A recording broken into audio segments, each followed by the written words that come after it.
Hello everyone. So in this video again we are back with a few questions pertaining to the kind that we have seen in multiple recruitment drive of various companies, various techno giants or like Microsoft, Google and Amazon, and also various service-based companies. And also we have seen this kind of questions come across the aptitude section or the aptitude test across various core companies as well. So the questions that we'll be discussing, like the previous ones on this series, are those that we have seen across multiple previous year papers. So the core idea will be to get to know the kind of questions that come across in this kind of examination and get a clear idea on how to tackle this kinds of question whenever we come across them. So let's take a look the question, first question in this video. In a group of cows and hens, number of legs are 14 more than the number of heads. Find the number of cow, what the number of cow is. Okay. So let number of cow equal to x and number of hen equal to y. Okay. Now as far as heads go, one cow has one head, so x cow has x head.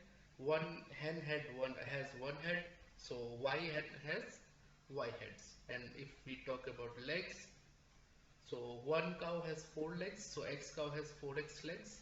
Similarly, one hen have two legs, so y hen have 2y legs. Now as per question,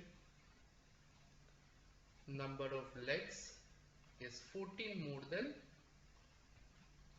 number of heads, or twice the number of heads, so 2x plus 12y. Okay, so here if we take a look, 2y gets cancelled, so 2x equal to 14, so therefore number of cow will be 7.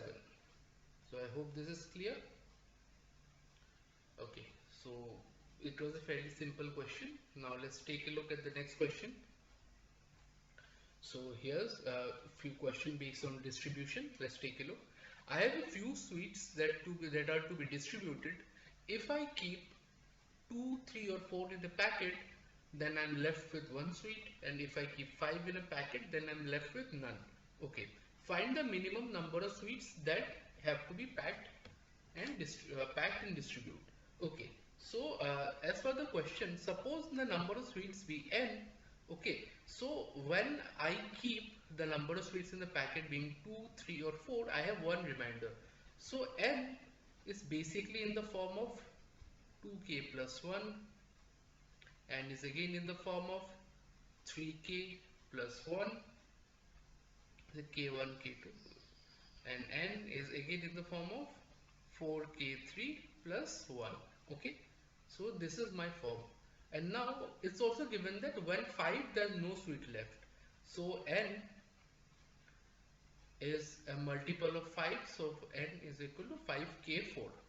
Okay, so now all we need to do is we need to check the different multiples of 5 which basically satisfy the given condition. So if we take a look at the various multiples of 5, so it start off with 5, so if we divide by 2, yes, one remainder, but this 4 also we have one remainder, but this condition fails, so 5 is not satisfied. If we look at 10, 2k plus 1 is not satisfied, it's an even number, so 2 will completely divide it, so again it's not satisfied. If we take it 5, n equal to 15, 15 is also a multiple of 5, 2k plus 1, yes, 3k does not satisfy, so this is also all the three fails.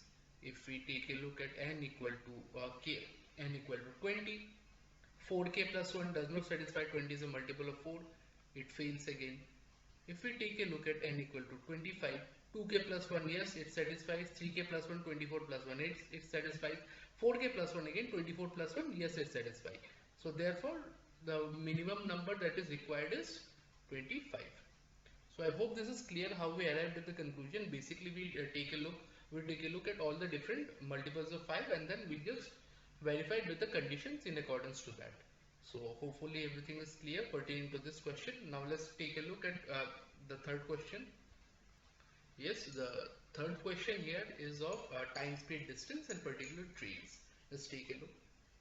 Two trains starting at the same time from two stations which are 200 km apart, okay, and are traveling in opposite direction, cross each other at a distance 110 km from one of the stations.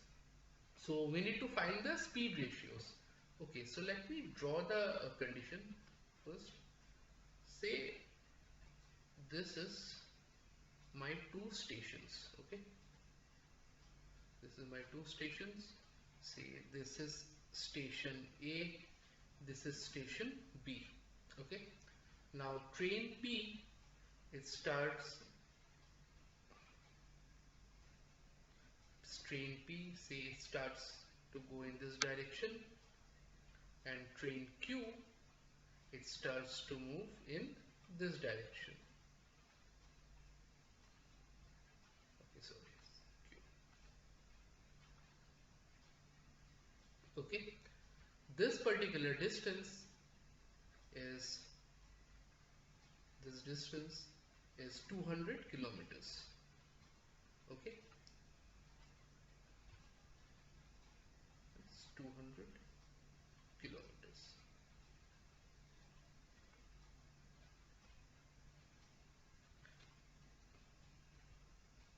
Now they meet at a certain point. Say they meet here. So P moves, P is here, Q also moves, Q is here. So this is their position and they meet here, P and Q. And say this distance from here to here, let this be 110 kilometer.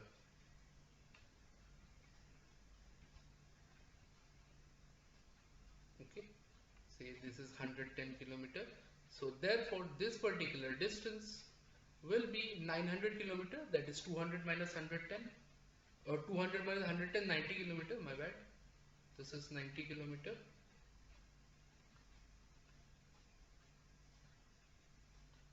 Now since the train, they start at the same time, so therefore time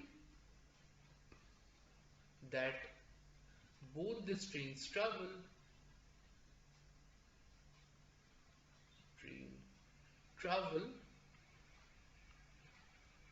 is same. That is, they travel for equal amount of time.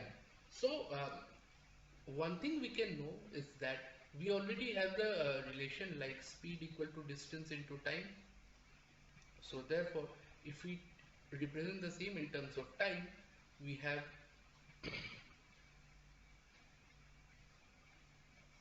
what we have is, okay, sorry, my bad,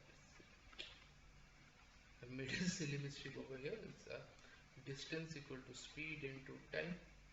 So if we try to represent the time here, we can write it at distance by speed.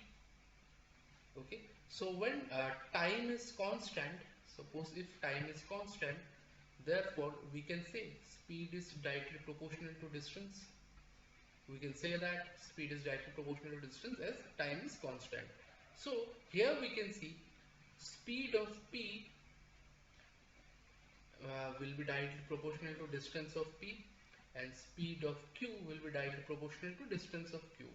So since the distance by both of them is, for P it's 110 kilometers and for Q is 90 kilometers, so therefore speed of P is to speed of Q will also be 110 is to 90. So that is, the ratio will be 11 is to 9, which is the final answer. So hopefully this is clear. The approach we have taken to solving is simple ratio. So distance also, whenever the time is constant, then the speed ratio is equal to the distance ratio. So this thing you can keep in mind. So with that said, we've come to the end of this video. So in case you have any difficulty, make sure you go through all the sums discussed in this particular video multiple times in case you are having any kind of difficulty. And try to solve this sum on your own with this particular video as a reference, so that you can get a better understanding on the same, and make sure you understand the concepts we have adopted towards solving all these questions in general as well. So keep practicing this kind of question, because these are the level of questions that you will be seeing across any placement drives for any companies that you see for the aptitude general aptitude section. So with that said, we have come to the end of the videos, and hopefully everything was clear to you. And I'll be ending the video, so I'm signing out. Thank you so much.